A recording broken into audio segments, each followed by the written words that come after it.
안녕하세요. 오늘의 데일리 뉴스레터에 오신 것을 환영합니다. 1. 예기치 않게 마모된 선물. 2. 내 6개의 K9은 어디에? 3. 푸틴의 극단적 집착. 한번 진실을 알아봅시다. 얼마 전 폴란드에 한국 무기들이 특급 배송으로 도착했다는 소식 전해졌습니다. 빨리빨리의 민족이 보여준 말도 안 되는 배송에 폴란드 장성들도 한박 웃음을 감추지 못했었는데요. 그런데 물건을 내린 화물선이 다시 한국으로 돌아가는 게 아니라 엉뚱한 곳으로 방향을 틀었다고 합니다. 그리고 에스토니아에 도착한 화물선에서 한글이 적힌 포장지로 감싸진 거대한 화물들이 내려졌다고 합니다. 화물의 정체와 화물에 적힌 한글이 무엇인지 에스토니아인들의 관심이 집중되는 가운데 에스토니아 국방부에서 공식 성명을 발표해 한국에 큰 남사를 전해왔습니다. 그런데 소식을 들은 러시아 대통령 푸틴이 이례적으로 한국에 직접적으로 경고를 전했다고 하는데요. 에스토니아에 도착한 화물의 정체가 무엇인지 자세한 소식 알아보도록 하겠습니다. 지난 10일 에스토니아에 K9 자주포 6문이 인도되었다는 소식이 들려왔습니다. 지난 6일 폴란드에 K9 자주포 23과 K2 전차 10대를 운송한 선박 BBC 퍼러가 나흘 후인 10일에 에스토니아에도 K9 자주포를 배송한 것이었죠. 에스토니아는 발트 3국 중 최북단에 위치한 국가로 남쪽으로는 라트비아, 북쪽으로는 핀란드 그리고 동쪽으로 니은 러시아와 맞닿아 있는 나라입니다. 한국에서는 인지도가 낮지만 의외로 친한 성향을 가지고 있는 국가인데요. 발트 3국 중 유일하게 남한과 단독 수교하고 있는 국가이면서 북한을 가장 위험한 나라로 규정하고 국가라고 승인을 하지 않고 있습니다. 이 때문에 한국을 사우스 코리아나 리퍼블릭 오브 코리아가 아닌 코리아라고 표기하는 몇 안 되는 국가 중 하나이죠. 또한 러시아의 지배를 받았던 적이 있어 반소련, 반러시아 감정이 심한 나라로 유럽에서 러시아 방첩 활동에 대해 가장 적극적으로 대응하고 있는데요. 그런 만큼 러시아의 우크라이나 침공에 민감하게 반응하며 러시아의 침공에 대비한 군사력 확장에 힘쓰고 있기도 합니다. 이러한 군사력 강화의 일환으로 에스토니아군은 지난 2020년 한국에서 K9 자주포 12문을 도입했었는데요. 당시 한국산 무기의 뛰어난 성능과 주문하자마자 도착하는 빠른 납품 속도에 감탄한 나머지 옵션이었던 6대를 추가로 발주했는데 그 물량이 지금 도착한 것입니다. 에스토니아가 보유한 K9 자주포는 이제 총 18문이 되었습니다. 대량 주문한 폴란드가 벌써 무기를 전달받는다는 소식에 우리 건 1년 뒤에나 오겠구나 체념하던 에스토니아 국방부는 난데없는 크리스마스 선물에 올라가는 입꼬리를 감추지 못했습니다. 에스토니아 국방부 국방투자센터장은 K9이 하역되는 영상을 올리며 또한 한국에서 K9이 도착합니다. 멋지게 선물 포장돼 있네요. 현재 18대를 보유하고 있으며 향후 18대를 추가로 인도받을 예정입니다라고 K9을 구매한 수량만큼 추가 주문했다는 사실을 밝혔습니다. 에스토니아 네티즌들은 분명 저 배는 폴란드에 갔던 건데 왜 여기 있냐고 놀라움을 감추지 못했습니다. 그런데 하역되는 K9 자주포에 흰색으로 쓰여있는 글자들이 에스토니아 네티즌들의 호기심을 자극했는데요. 자세히 보면 하역되는 K9 자주포를 감싼 방수포에 한글로 에스토니아라고 쓰여있는 걸 볼 수 있습니다. 행여나 폴란드의 전부 내려버릴까봐 구분하기 위해 적어둔 것으로 보이는데요. 무슨 뜻인지 궁금해하는 에스토니아 네티즌들에게 한국 네티즌들이 한글로 에스토니아를 적은 것이라고 알려주기도 했습니다. 에스토니아 언론에서도 K9 자주포의 소식을 대대적으로 전했습니다. 에스토니아 국방부 장관은 K9 자주포 추가 구매에 대해 우리의 입장에선 최고의 품질을 최고의 가격으로 최대한 빨리 얻는 것이 중요했다며 K9은 최선의 선택이었다고 밝혔습니다. 에스토니아 포병대대 지휘관인 앨런 레이드마 중령은 이러한 무기체계 K9 자주포의 도입은 기존의 포병 무기체계에 추가된 중요한 요소이며 우리 군의 전투 능력에 크게 기여한다고 말했습니다. 에스토니아군이 K9 자주포를 처음 도입했을 당시 에스토니아에서 특집 방송을 통해 K9 자주포가 얼마나 훌륭한 무기체계인지 전했는데요. 이번 주 초 국방부 중앙훈련소에서 포병대대의 K9 자주포 첫 시험 사격이 실시되었습니다. 제1여단 포병대대의 평시 주요 활동은 포병 훈련을 실시하는 것입니다. 전투 상황에서 대대의 포병중대는 간접 사격을 통해 전투부대의 작전을 지원합니다. 이 무기의 좋은 점은 이전의 포병 체계와 비교할 때 훨씬 더 넓은 사정거리를 가지고 있으며 발사까지 도달하기 위한 반응 속도도 몇 배나 더 빠르다는 점입니다. 또한 이 무기는 사정거리가 넓고 우수한 방호 능력과 높은 기동성을 갖추고 있어 포병의 작전 수행 능력을 크게 향상시킬 수 있습니다. 게다가 진흙탕과 같은 거친 길은 물론이고 경사진 언덕에서도 아무런 문제 없이 이동할 수 있어 정말 만족스럽습니다. 이 무기가 우리 군의 작전 수행에 있어 큰 도움을 줄 거라고 확신합니다. 이렇듯 전방에서 실제로 운용하는 장교들과 병사들 사이에서 큰 호평을 받자 에스토니아 국방부는 이전에 구매했던 것만큼의 물량을 다시 주문하기로 결정했습니다. 이미 샀던 고객이 재주문을 했다는 소식만큼 제품의 품질을 보증해주는 것이 없죠. 폴란드에 이어 에스토니아까지 추가적으로 무기 구입을 해오며 한국산 무기에 대한 신뢰도가 높아지고 있습니다. 게다가 폴란드에 도착한 지 얼마나 됐다고 K2 흑표전차와 K9 자주포가 벌써 시점 배치를 마쳤다는 소식이 들려왔습니다. 초도 물량으로 인도된 K 전차 10대는 폴란드의 20기계와 여단으로 전달되었다고 합니다. 20기계와 여단은 폴란드 동북부에 위치한 16기계와 사단 소속으로 러시아 칼리닌그라드와 국경을 접한 최전선이라고 할 수 있습니다. 한국 무기가 러시아를 겨누게 되었다는 소식에 푸틴의 간담이 서늘해진 것 같습니다. 푸틴은 한국에 계속 무기를 팔 경우 러시아와의 관계가 파탄날 수 있다고 경고했는데요. 또한 만일 우리가 북한에 무기를 판다면 한국은 어떻게 반응할 것인가라며 북한에 무기를 제공할 수 있다는 식으로 협박을 해왔습니다. 푸틴이 직접 한국을 지목해 경고한 것은 매우 이례적인 일로 폴란드와 에스토니아를 비롯해 러시아 주변국들이 한국 무기로 무장하고 있는 상황을 심각하게 받아들이고 있는 것으로 보입니다. 폴란드 총리 마테우시 모라비에츠키는 K2 전차의 최전선 배치 소식을 전하며 러시아와 이웃한 모든 국가들은 러시아가 가하는 위협을 알고 있다. 우리는 그 누구도 폴란드를 공격하는 일이 일어나지 않을 정도로 강력한 군대를 갖기를 원한다고 말했습니다. 폴란드 육군은 향후 추가로 들여올 한국 무기들로 기계와 사단 전체를 싹 바꿀 계획이라고 합니다. 16기계와 사단은 지금까지도 소련에서 만든 T-72 전차와 BWP-1 전투보병차를 운용하고 있었는데 60년 된 장갑차를 타다가 한 세기를 넘어온 최신형 전차를 직접 타보고 감탄을 금치 못하고 있다고 합니다. 저는 정말 많은 전차를 보았지만 그동안 봤던 전차 중에 K2보다 더 나은 것은 본 적이 없습니다. 훈련된 탱크는 작업이 분류되어 훨씬 쉬워지고 적재 프로세스 자체가 확실히 T-72 전차에 비해 속도가 빨라집니다. 한국에서 교육받고 있는 승무원들도 이 전차에 대해 매우 높이 평가하고 있습니다. 그들은 전차를 조종하는 데 있어 직관적인 조종법과 무기가 장착 형식 등 모든 부분에 만족하고 있습니다. K2는 확실히 차세대 전차라고 할 수 있습니다. 이 전차에서 작전을 수행하는 것이 훨씬 더 편안하고 확실히 더 나은 능력을 보여줍니다. 이처럼 K2 전차를 직접 운용하게 될 폴란드 병사들은 K2 전차에 합격점을 주고 있습니다. K9 자주포 23은 역시 칼리닌그라드와 벨라루스와의 국경지대와 폴란드 북부 지역을 방어하고 있는 육군 제11 포병연대에 배치를 마쳤습니다. 눈 내린 부대에서 K9 자주포 수대가 포신을 하늘로 향하고 나열한 가운데 마리우스 국방부 장관이 직접 참여하여 인도식을 진행했는데요. 마리우스 국방부 장관은 행사에서 다시 한번 한국 무기 도입의 의미에 대해 강조했습니다. 우크라이나에 대한 러시아의 침략은 폴란드 군대가 강력하고 효과적인 현대식 무기를 갖추는 게 얼마나 중요한지 확인시켜 주었습니다. 가장 중요한 것은 침략자를 억제하는 것입니다. 또한 한국에서 자주포 23문을 신속하게 전달해 주었기에 폴란드 군대의 능력이 급속도로 증가할 수 있었다고 강조했는데요. 장기적으로 한국 산업계와 협력을 통해 폴란드군과 한국군 모두의 요구를 충족하는 공동 프로젝트를 만들겠다. 이번 K9 배치를 계기로 11 포병연대는 여단으로 규모가 확대되어 러시아의 침략에 맞서는 가장 단단한 방패가 될 예정입니다. 또한 한국의 비교도 할 수 없이 신속한 무기 공급 능력에 해외 네티즌들이 감탄을 금치 못하고 있는데요. 한국은 계약서에 사인하자마자 K9, K10, K2를 미친 속도로 배달했어. 한국 무엇을 얼마나 사고 싶으신가요? 폴란드 뭐든지 돼. 한국 좋아요. 그럼 언제 드릴까요?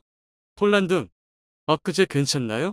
지난 수십 년 동안 남한이 이룩한 걸 생각해보면 미쳤다고 말할 수밖에 없다. 한국 전쟁이 끝났을 때 어땠었는지를 생각해보면 정말 놀라운 일이다. 이건 똑똑하고 열심히 일하는 집단이 성취해낼 수 있는 일의 극단적인 예이다. 폴란드인들이 우크라이나로 보낸 T-72의 대체품이들 독일 전차를 기다리는 동안 K2는 한국에서 이미 보내져서 도착했다. 게다가 한국은 여전히 전쟁 중인 나라이다. 배송 속도를 봐라. 누가 보면 폴란드에서 한국이 독일보다 더 가까운 줄 알겠다. 이번 일을 통해 한국이 얼마나 믿을 수 있는 파트너인지를 만천하에 증명해냈습니다. 우크라이나 주요 도시에 대규모 미사일 공습을 재개했다고 로이터, AFP 통신 등이 보도했습니다. 지난달 말 이후 약 보름 만에 대규모 공습이며 이날은 인도네시아 발리에서 주요 20개국 G20 정상회의가 열린 날입니다. 푸틴 러시아 대통령은 이번 G20 정상회의에 참석하지 않았는데 이번 공습을 진행하기 위해서였던 것으로 보입니다. 이날 우크라이나에서는 동북부 하르키우, 서부 르비우, 북부 지토미르, 동부 수미를 비롯해 각지 주요 도시 에너지 기반 시설이 공격을 받으면서 전국적으로 정전이 발생했습니다. 키릴로 티모셴코 대통령실 차장은 성명에서 러시아 테러리스트들이 에너지 기반 시설에 또다시 계획적 공격을 가했다며 키이우 상황이 매우 심각하다고 밝혔습니다. 우크라이나 공군은 러시아가 이날 우크라이나 전역에 발사한 미사일이 약 100발이라고 밝혔습니다. 이는 러시아가 크림대교 폭발 사건에 대한 첫 보복으로서 지난달 10일 미사일 84발을 발사한 것을 훌쩍 넘는 규모입니다. 이번 공습의 가장 큰 문제는 우크라이나가 아닌 폴란드에서 발생했습니다. 러시아 추정 미사일이 폴란드를 타격했고 민간인 2명이 사망했기 때문입니다. 폴란드는 북대서양 조약기구 나토 가입국이며 이번 미사일 발사와 관련해 나토가 긴급회의를 소집했습니다. AP통신 등 외신들에 따르면 옌스 스톨텐베르그 나토 사무총장은 16일 벨기에 브뤼셀 나토 본부에서 이 비극적인 사건을 논의하기 위해 긴급회의를 주재할 것이라고 말했습니다. 회의엔 30개 회원국 대사들이 참석할 예정입니다. 워싱턴 포스트 WP는 나토는 통상 수요일 회의를 연다며 스톨텐베르그 사무총장이 폴란드 상황을 긴급 의제로 올렸다고 보도했습니다. 러시아가 우크라이나 전역에 미사일 100발이 넘는 대규모 공격을 감행한 가운데 폴란드 동부 우크라이나 국경 마을 프셰보도프 농장에도 미사일 2발이 떨어져 2명이 사망했습니다. 우크라이나를 공격하는 과정에서 미사일이 폴란드 영토로 넘어왔을 가능성이 제기되지만 러시아 국방부는 폴란드, 우크라이나 국경지대를 겨냥한 공격을 하지 않았다며 고의적인 공격 가능성을 부인했습니다. 공격이 확인될 경우 나토 국가에 러시아 무기가 떨어진 것은 처음입니다. 폴란드는 나토 동맹국이자 유럽연합 EU 회원국입니다. 긴급회의는 폴란드 정부가 나토 헌장 사조를 요청한 데 따른 것입니다. 나토 헌장 사조는 영토 보전과 정치적 독립 또는 국가 안보가 위협받고 있다는 특정 회원국의 의견이 있을 경우에 회원국이 함께 문제를 협의할 수 있다고 되어 있습니다. 앞서 피오트르 뮬러 폴란드 정부 대변인은 나토 헌장 사조에 따른 절차를 개시할 근거가 있는지 확인할 것이라고 말했습니다. 집단방위 조항인 나토 헌장 5조도 테이블 위에 오를 가능성이 있습니다. 다만 5조 발동은 3차 대전으로 직결될 수 있는 문제이기 때문에 이에 대해선 매우 신중한 입장을 보이고 있는 것으로 알려졌습니다. 스톨텐베르그 사무총장은 공격 직후 트위터를 통해서 안제이 드다 폴란드 대통령과 전화통화를 했다면서 나토는 상황을 모니터링하고 있고 동맹국들은 긴밀히 협의하고 있다. 모든 사실이 확인되는 것이 중요하다고 강조했습니다. G20 정상회의가 열리고 있는 인도네시아도 비상이 걸렸습니다. 바이든 미국 대통령이 폴란드 미사일 피격과 관련해 주요 7개국 G7 나토 회원국 정상들과 긴급 회동을 한다고 AP통신이 16일 보도했습니다. 현재 바이든 대통령과 영국, 독일 등 주요국 정상들은 주요 20개국 G20 정상회의 참석차 인도네시아 발리에 머물고 있습니다. AP통신은 바이든 대통령을 비롯해 독일, 캐나다, 네덜란드, 일본, 스페인과 이탈리아, 영국 정상들이 회의를 할 예정이라고 보도했습니다. 이와 함께 백악관은 폴란드 정부의 미사일 피격과 관련한 진상조사를 전폭적으로 지원하기로 했다고 밝혔습니다. 미국 백악관은 이날 성명을 통해 바이든 대통령과 안제이 두다 폴란드 대통령이 통화했다고 소개하고 폴란드의 조사에 대해서 전폭적인 지지와 지원을 제공하기로 했다고 밝혔습니다. 백악관은 이들이 통화에서 조사가 진행되는 동안 적절한 대응을 위해서 두 국가가 긴밀히 움직여야 한다는 데 의견을 모았다고 설명했습니다. 이어 바이든 대통령은 두다 대통령으로부터 폴란드 피격 상황에 대한 설명을 듣고 깊은 애도의 뜻도 전했다고 밝혔습니다. 다만 이번 미사일 폭격이 러시아의 소행이 맞는지 그렇다면 의도한 폭격인지 등 구체적인 상황에 대해선 언급하지 않았습니다. 폴란드 피격 보도 직후 백악관 국가안보회의 NSC 에이드리엔 왓슨 대변인 트위터에 현재로서는 어떤 세부 내용도 확인할 수 없다며 무슨 일이 발생했는지 확인한 다음 적절한 조치를 결정할 것이라고 밝혔습니다. 이런 가운데 유럽연합의 우크라이나 지원으로 텅 빈 무기고를 충당하기 위해서 무기 공동구매를 본격 추진할 것으로 알려져 눈길을 끌고 있습니다. 호세프 보렐 EU의 외교, 안보고위 대표는 15일 벨기에 브뤼셀에서 열린 EU 외교이사회 국방 분야 회의를 주재한 뒤 기자회견을 열고 각 회원국이 역량을 강화해야 하는 시점인데 현재는 각 회원국 간 협력이 매우 낮은 수준이다. 이제는 바뀌어야 한다고 밝혔습니다.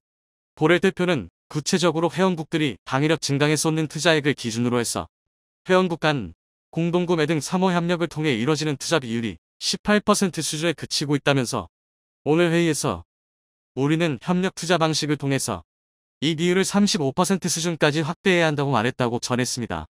그러면서 이를 통해 한정된 방산업계 생산 역량 내에서 같은 제품을 사기 위해서 경쟁하는 것을 피할 수 있으며 구매 협상력을 높이고 회원국 군대 간 상호 운용성도 보장할 수 있다고 의미를 부여했습니다. 이와 함께 회원국 간 협력 조율 역할을 하게 될 유럽방위청 EDA 예산을 13%까지 증액하는 한편 EU 내 방산업계 생산 증대 필요성에도 공감대를 형성했다고 전했습니다. 이날 명문화된 추진 방안이 제시되지는 않았지만 향후 세부 방안 논의를 거쳐 본격 추진하겠다는 의미로 해석됩니다. 이미 우크라이나 전쟁 발발 초기 EU 집행위와 보렐 대표가 제안한 무기 공동구매 구상은 가격 협상력을 높이는 동시에 회원국 간 구매 경쟁을 방지하자는 것이 핵심이다. 전쟁이 장기화하면서 우크라이나에 대한 군사 지원을 지속하기 위해서라도 각국의 무기 재고를 채우는 게 시급한 상황에서 회원국 간 경쟁이 가열되는 것을 막자는 것입니다. 앞서 EU는 C19 팬데믹 국면에서 유사한 이유로 백신을 공동구매한 경험이 있는데 이를 방산 분야에도 적용하겠다는 것입니다. 이런 움직임은 공동방위력을 강화해야 한다는 목소리가 EU 내부에서 커졌기 때문입니다. 실제로 경제통합에 치중해온 EU는 자체 군사력을 보유하고 있지 않은 데다 유럽의 안보를 나토에 오랫동안 의존하다가 우크라이나 전쟁을 계기로 군사 안보 분야의 중요성이 대두되었습니다. 보렐 대표는 현재 우크라이나를 지원하고는 있지만 우리 스스로의 방위 역량과 군사 분야 투자를 생각해야 할 때라고 강조했습니다. 그는 대형 스크린에 그래프를 띄워 2008년 글로벌 금융위기 이후 회원국들의 국방 분야 지출이 삭감됐다고 설명하면서 그간 줄어든 투자분을 메우려면 적극적인 예산 증액이 필요하다고 강조했습니다. 이어 이를 위해 27개 회원국이 오는 2025년까지 3년간 총 700억 유로 약 96조 원가량을 국방 분야 지출을 늘리는 방안을 계획 중이라고 소개했습니다. 이런 가운데 한국 방산산업이 호황을 맞을 가능성이 제기됩니다.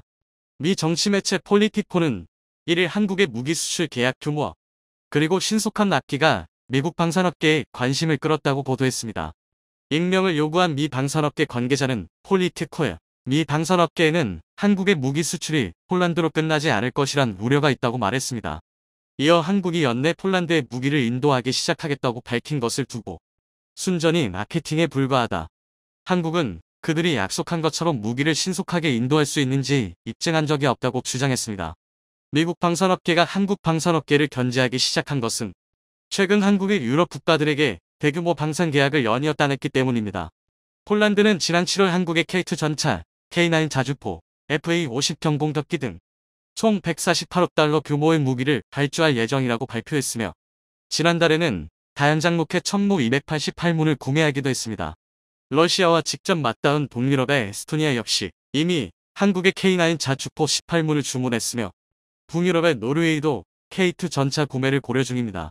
폴란드를 비롯한 유럽 국가들은 우크라이나 전쟁으로 본격적인 안보 위협으로 떠오른 러시아에 맞서 첨단 무기를 신속히 확보할 필요가 커졌으나 전통적으로 거래해온 미국이나 독일의 방산업계가 납기를 맞출 능력이 안 되자 한국으로 눈을 돌리기 시작했습니다.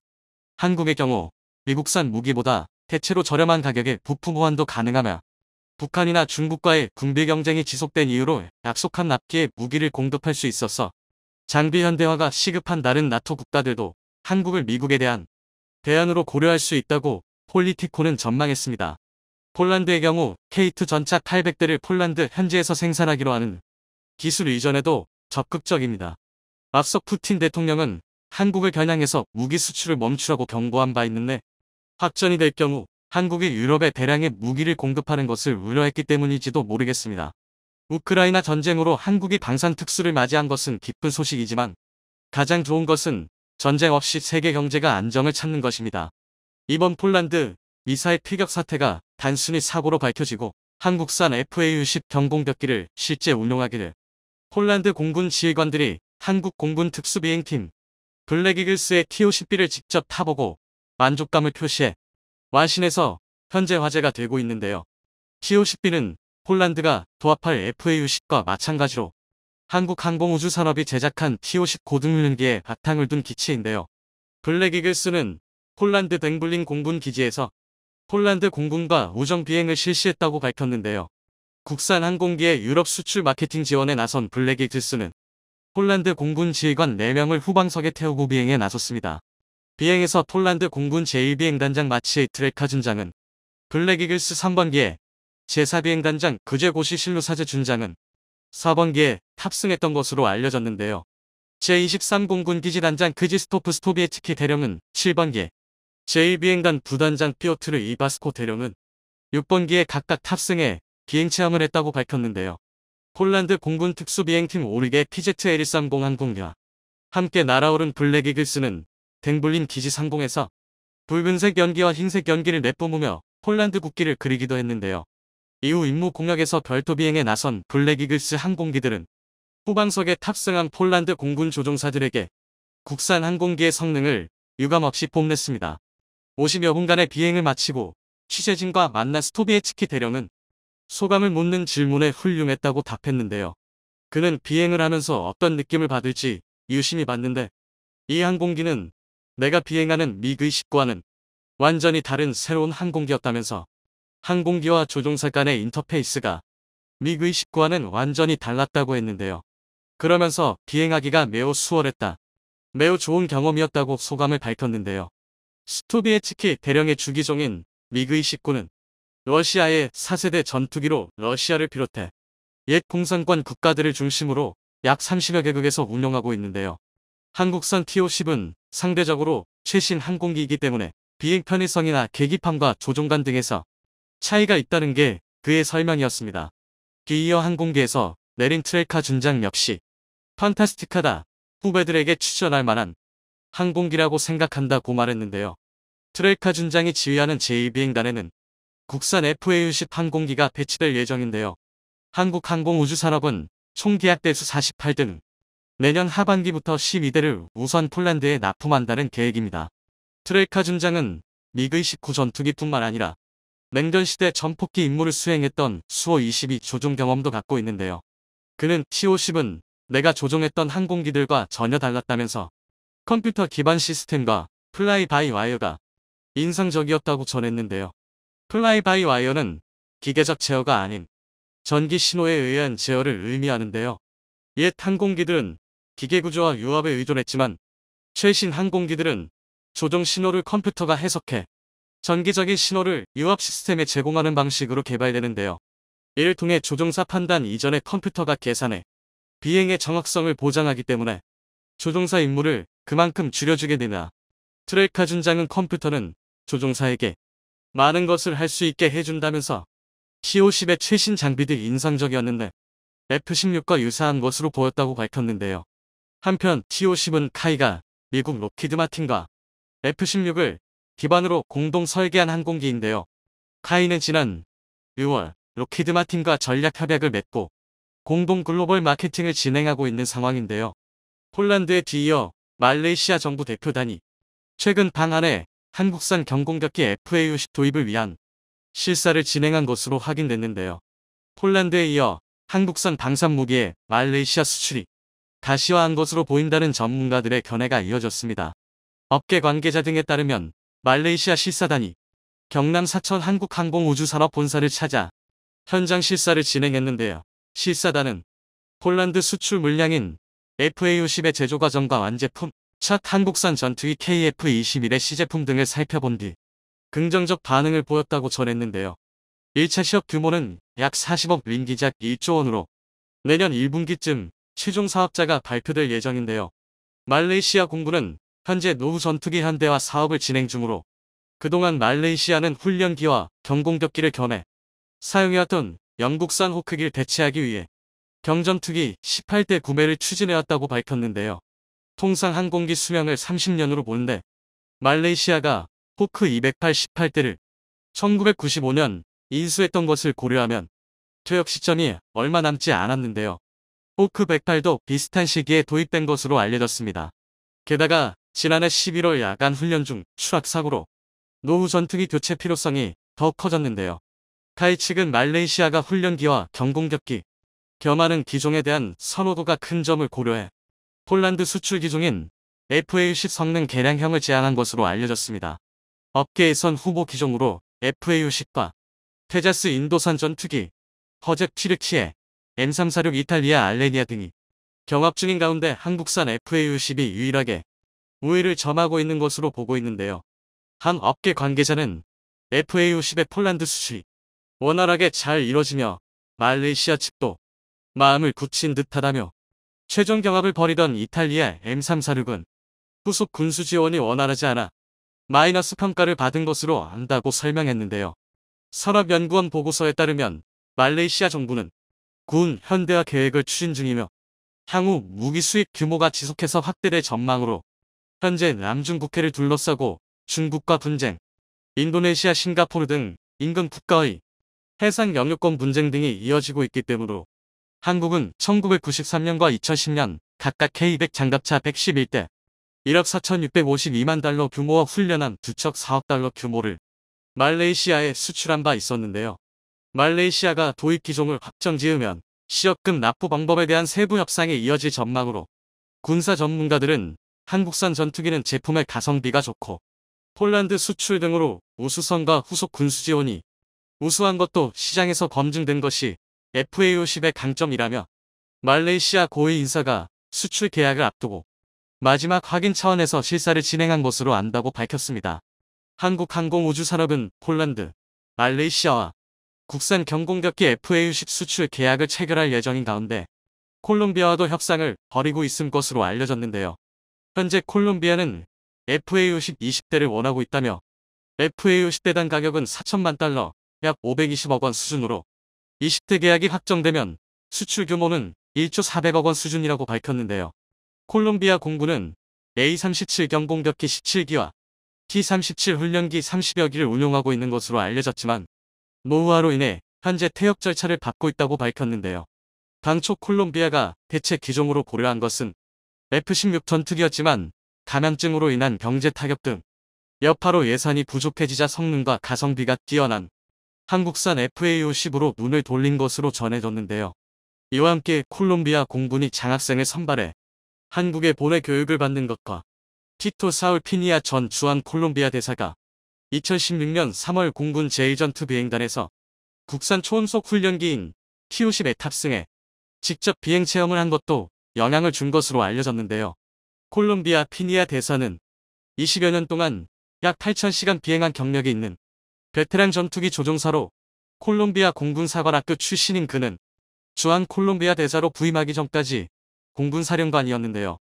한국산 전투기를 탑승해보고 파워풀한 성능에 현재 아시아 시장에는 앞으로 180대 이상 수출한다는 목표를 잡고 있다고 밝혔는데요. 아시아에서는 이미 인도네시아와 태국, 필리핀 등이 FA50을 운용하고 있어 수출 목표를 달성하면 아시아 시장 지배력이 더욱 공고해질 전망으로 여기에 콜롬비아와 FA50 수출 계약이 성사되면 카이는 유럽과 아시아에 이어 남미까지 수출 전선을 확장하게 됩니다. 현재 한국은 전세계 무기 수출국 8위에 올라 있는데요. 수출입은행이 지난달 발간한 방위산업의 특성 및 수출 전략 보고서에 따르면 최근 5년간 한국 무기 수출은 그전 5년 대비 176.8% 증가한 것으로 나타났는데요. 그 결과 전세계 무출에서 엄청난 성장을 보이고 있는데요. 보고서 통계를 보면 이번 연도 기준 한국 방산업체 매출은 전년 대비 6.2% 증가한 15조 원, 영업이익은 16.4% 늘어난 5,675억 원을 기록했습니다. 방산 매출은 항공유도 31.9%, 탄약 16.5%, 화력 13.7%, 함정 13.3% 순으로 많았는데요. 4개 분야는 전체 매출에서 75.4%를 차지했습니다. 분야별 영업이익률은 항공유도 4.7%, 탄약 5.8%, 화력 6.8%, 함정 6.8%, 기동 4.2%, 통신전자 4.2%, 화생방 5.4% 등이었는데요. 한편 한국군 당국은 FA50을 비롯해 K2 흑표전차, K9 자주포 등을 구매할 것으로 알려진 폴란드의 방산 업무를 전담하는 무관을 파견한다며 해당 무관은 한국과 폴란드가 방산 관련 계약을 체결할 때 계약 이행에 관한 업무를 맡는다고 밝혔습니다. 군 관계자는 계약 이행 과정에서 발생한 다양한 변수에 대처하고 관리하는 게 중요하다는 판단에 따른 것이라고 설명했는데요. 이러한 한국의 무기 수입을 한 국가들 입장에서는 확실한 한국의 AS 시스템에도